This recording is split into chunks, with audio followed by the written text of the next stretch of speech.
Muy buenas tardes a todos, ¿qué tal? ¿Cómo están? Algunos de ustedes recordarán el lema "Haced el amor, no la guerra", que hizo popular en los años 60 una canción de John Lennon. Hoy en día parece que se impone en el mundo todo lo contrario: haced la guerra, no el amor.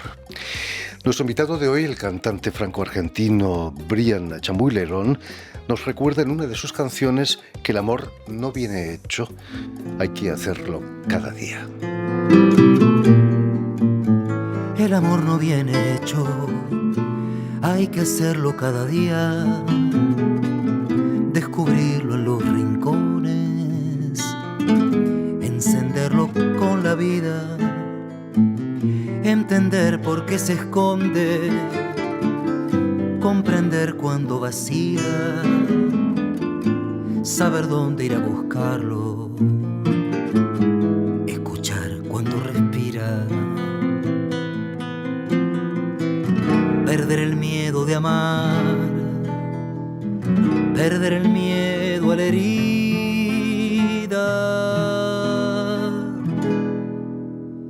dejar el tajo sangrar, es mejor que la espina,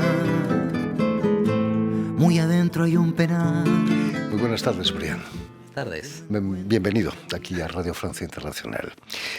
Si el amor también produce heridas, como vimos en tu canción, son menos graves que las de la guerra, ¿no? Hombre, la guerra es algo fatal y muchas veces la gente no se está dando cuenta de esto, del Tenemos dolor. tendencia a olvidar esas cosas tan dolorosas, ¿no? Exacto. Permíteme que recuerde a nuestros oyentes que eres porteño, de Buenos Aires, pero que paradójicamente has nacido aquí en París. ¿Qué diablos pasó? Pues pasó que mis padres se han venido a estudiar a Francia, así también a vivir el sueño parisino, digamos. Y bueno, estudiando, vine a nacer. Sí, bueno, y fue una lindísima aventura. Luego regresamos todos. Yo en realidad me fui, no es que regresé, porque de aquí no me había movido. Y nos fuimos todos para Buenos Aires después. ¿Tenías 4 o 5 años cuando 5 regresaste? años 5 tenía, años. sí.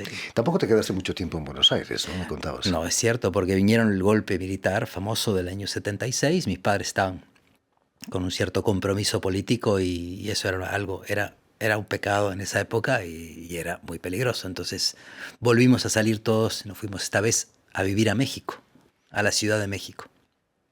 Vas a empezar tu carrera profesional como docente de guitarra, pero es cierto que a finales de los 80 ya te dedicabas a hacer música para niños, en grupos como Ruiditos y Ruidos, o Ruidos y Ruiditos, y otro, Caracachumba, por ejemplo. Sí, fueron propuestas muy lindas. A mí, de entrada, mis inicios profesionales son con los niños, en realidad. Todo el trabajo, desde la pedagogía, la música, la enseñanza, y también los espectáculos para niños, ¿no?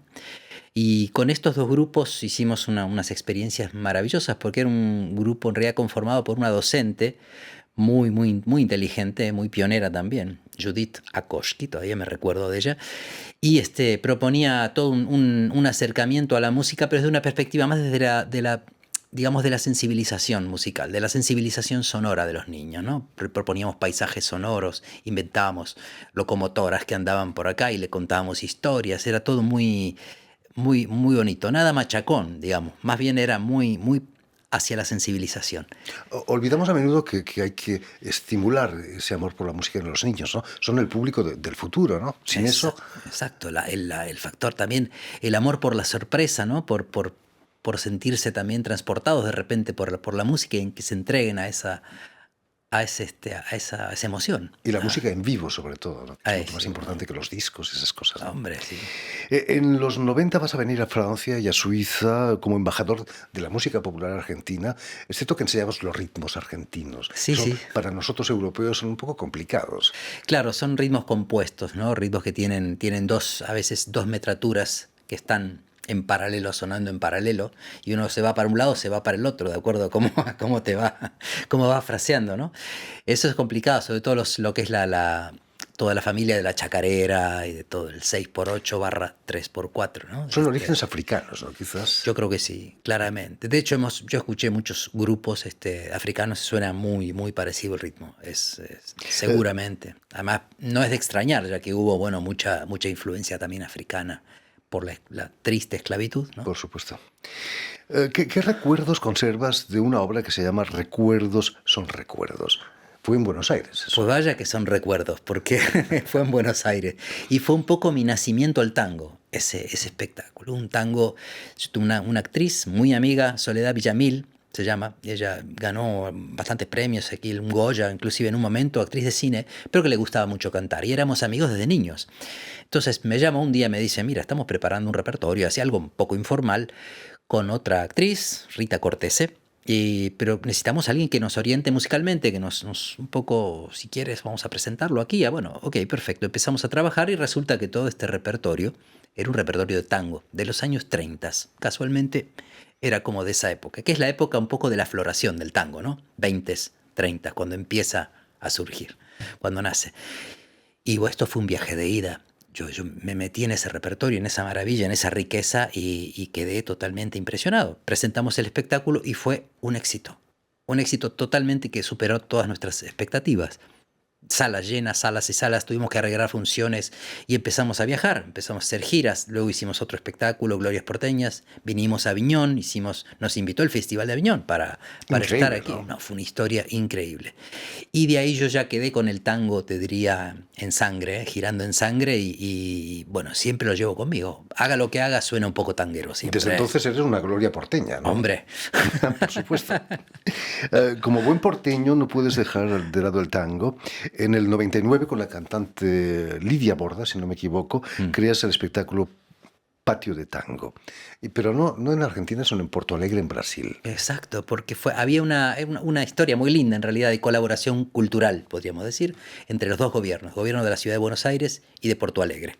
Dado que hay mucha más relación entre las culturas de Buenos Aires y Porto Alegre que Buenos Aires y Jujuy, digamos, o el norte argentino, más cercano quizás a la cultura, digamos, del altiplano.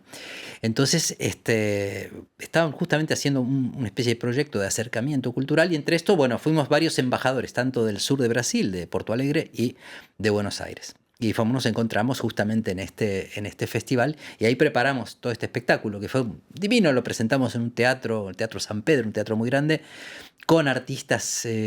Había unas señoras además muy, muy mayores, ya que habían sido artistas en los años 40 por ahí. Y fue precioso. Y lo traes a París también, ¿no? A Chaillot. Exacto. Y ahí lo hicimos en el Chaillot. Que eso fue una cosa notable. Imagínate un Chaillot lleno, ¿no? Y salir así, hombre. Impresionante. Por eso es como que a partir de toda esta época las cosas se me venían encima. Yo ni las elegía a veces, pero ¡pum!, me llegaban y yo iba atrás. Y eran todas experiencias muy vertiginosas, una tras de la otra. Allí Chaillot no fue el último tango en París, ¿no? No, hombre. Que cantaste. En el siglo XXI, a principios de este siglo, vas a crear un espectáculo didáctico, también tango en las escuelas. Es una manera de que el tango no se olvide. Porque el tango durante la dictadura estaba demasiado marcado por lo militar, ¿no? Un poco lo militar. Los jóvenes preferían el rock. En realidad pasó así. El tango es como que... Yo creo que más bien fue una cosa social, como que el público, el gran público le dio la espalda al tango en un momento, porque también son los fenómenos culturales también son ligeros, o sea, finalmente la gente elige una cosa, elige otra, y bueno, además en este momento, cuando empezaron a llegar, en la época, empezaron a llegar las grandes orquestas americanas, Glenn Miller, todo eso, el bolero, toda la cosa centroamericana, el cha-cha-cha, ¿no? Qué sé yo, todo eso, un poco la gente le dio la espalda, entonces quedó ahí como un poco olvidado, sobreviviendo en pequeñas cuevas, digamos, en lugares de culto, hasta que nuestra generación, en realidad, la de los principios de los 90 por ahí, éramos todos jovencitos y empezamos a rescatar el tango nuevamente. Y nos empezamos a bucear ahí, a ver qué había pasado y cómo se tocaba y qué se hacía. Y tratando de darle también una impronta actual, porque eso también era importante, porque si no íbamos a quedar ahí en una especie de recreación naturalista que pues tampoco nos iba a llevar a ningún lado. Y ahí empezamos. Entonces yo creo que eso fue un poco el regreso del tango. Y ahora goza de buena salud. Y no solo en Buenos Aires, aquí en París el tango, sí, en los conservatorios se enseña, en bandoneón, Increíble. Genvier, ¿no? Y hay una escuela de tango, el Mossalini, que Por ha hecho una supuesto, que gran... ha estado con nosotros muy a Hombre. menudo. En solitario grabas un álbum que se llama Chambuleirón canta a Gardel. ¿Se puede hablar de tango sin hablar de Gardel? Es un Bueno, mito. lo que hizo Gardel en realidad es que inventó de alguna manera el tango canción. El tango canción quiere decir una poesía realmente y cantada como un tango. Porque O un originalmente tango era instrumental solamente. era medio instrumental o tenía algunos pequeños estribillos, pequeñas así como se baila, una cosa así como un poco simplona. Pero Gardel lo que hace es justamente agarrar, digamos, a Contursi, ese famoso tango grabado en el año 17 que se llama, no recuerdo ahora el nombre, pero ya me va a venir, que empieza percanta que me amuraste en lo mejor de mi vida, dejándome el alma herida en el corazón, sabiendo que te quería, y ahí va todo. Y él le pone música, inventa digamos, el tango cantado, el tango canción. Entonces el gran aporte de Gardel, ¿no? Son pequeñas óperas. Exacto. Tragedias. Sí. Pero volvamos a tu actuación del 4 de noviembre en la Péniche parisina, El Son de la Tierra, el son de la tierra. Exacto. ¿En qué consiste tu proyecto Chamboulé, por ejemplo? Bueno, pues en realidad lo que me fue sucediendo, porque todas las cosas me van sucediendo, como me siguió la guitarra, como decíamos, ¿eh? Es un proyecto en realidad un poco, digamos, variopinto, ¿no? Que tiene un poco de todo, porque empecé también a empezar a cantar en francés, empecé a cantar algunas canciones en francés, en italiano, que me gusta mucho cantar el italiano, bueno, obviamente es muy cantable el italiano. Naturalmente. Y todo el repertorio, por supuesto, también en español y todo, y empecé a armar como una especie te diría de varieté, quizás lo podemos describir así, como una especie de varieté bastante personal, un poco teatral si se quiere también, donde un poco traigo un poco un estilo, aquel estilo del viejo varieté, un poco el cabaret, el varieté, ¿no? Que va pasando de una cosa a la otra, que tiene esa cuestión también un poco de diversión, de divertimento, ¿no? Aligerar un poquito la cosa grave a veces, ¿no? Que tenía también el tango, lo cual no excluye también, por supuesto, algunas piezas más dramáticas. Entonces voy como un poco alternando. Y en realidad es mi propio chamboulé, ¿no? Es lo que me pasó, como me siento ahora.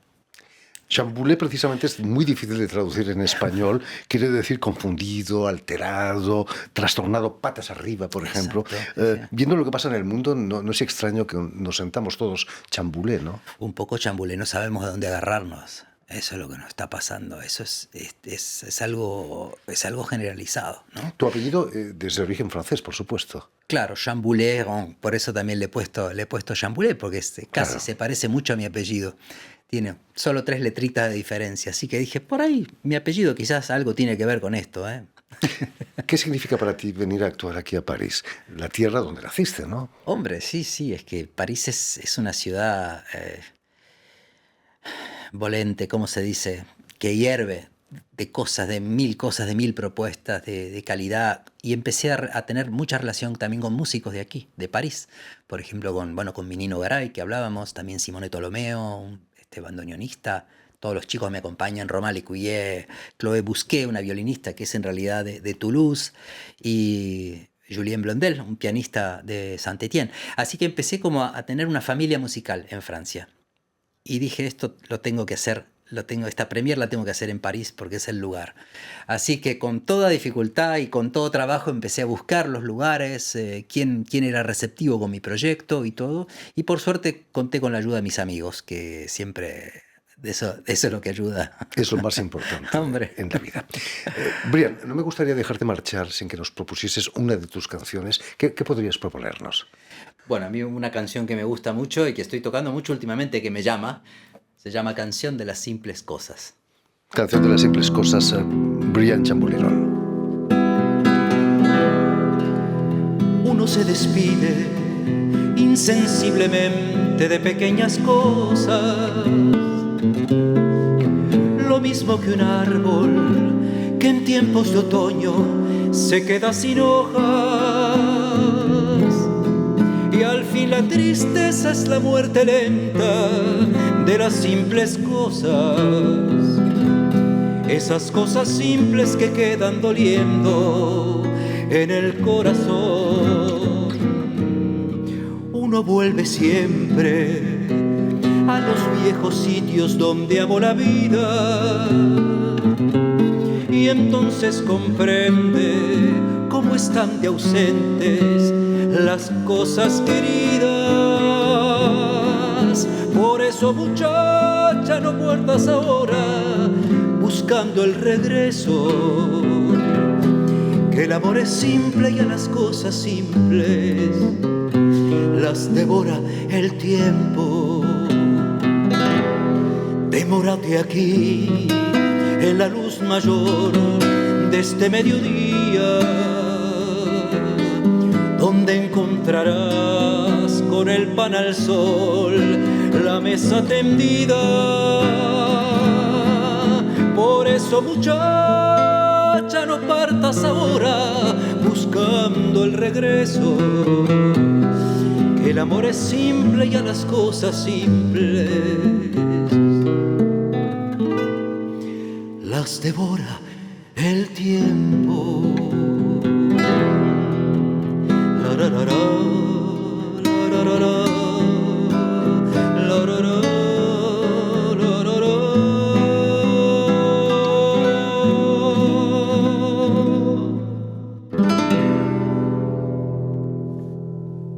Muchas gracias, Brian, por esta lección. Hay que volver siempre a las cosas simples.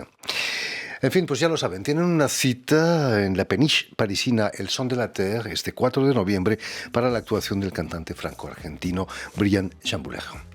Gracias de nuevo. Permíteme también que dé las gracias a Vanessa Loiseau y a Suel Kedir, quienes han ocupado hoy de la realización del programa, y también saludar a nuestros telespectadores, porque también los tenemos, que nos siguen en toda América Latina, en Buenos Aires también seguramente, gracias a una cadena que se llama UCL, un canal latino, y una red también que se llama TAL, que reúne televisoras públicas y universitarias de los dos continentes. Y a ustedes, muchísimas gracias por su atención y les damos cita para una nueva edición de El Invitado de Radio Francia Internacional.